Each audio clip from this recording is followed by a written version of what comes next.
Bonjour chers frères et sœurs de l'Église de Jésus, nous sommes aujourd'hui le mercredi 12 juillet 2023 et nous allons terminer la méditation du chapitre 13 du livre des Actes.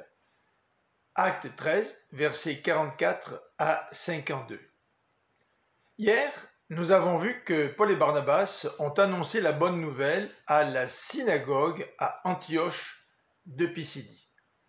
Alors qu'ils avaient été invités à y revenir la semaine suivante, toute la ville s'est rassemblée pour écouter la parole du Seigneur. En voyant tant de monde, les Juifs furent jaloux et se mirent à les contredire et à les injurier. L'attitude de Paul et de Barnabas est assez remarquable. Le texte nous précise qu'ils sont pleins d'assurance.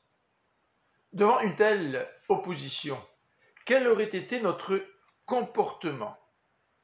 Nous aurions peut-être décidé de nous taire, intimidés par cette situation.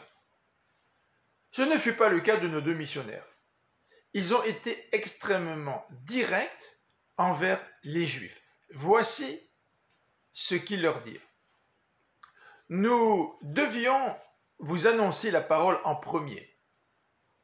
Mais puisque vous la refusez et que vous n'êtes pas intéressés à avoir part à la vie éternelle, nous nous tournons donc maintenant vers les non-juifs.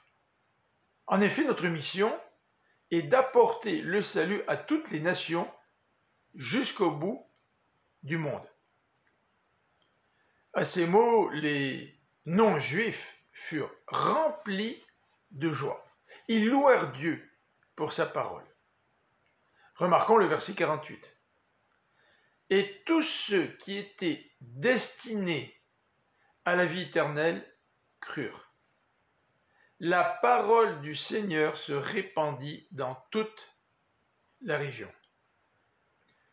Les Juifs, toujours jaloux et mécontents, excitèrent les femmes de la haute société qui s'étaient attachées au judaïsme et les notables de la ville. Ils provoquèrent une persécution contre Paul et Barnabas, qui furent expulsés de ce territoire. Ces derniers quittèrent pour aller à Iconium. Mais les nouveaux disciples étaient remplis de joie et du Saint-Esprit. L'annonce de la parole de Dieu amène souvent de l'opposition, en particulier lorsqu'elle est bien reçue et que beaucoup se convertissent et que beaucoup croient au Seigneur.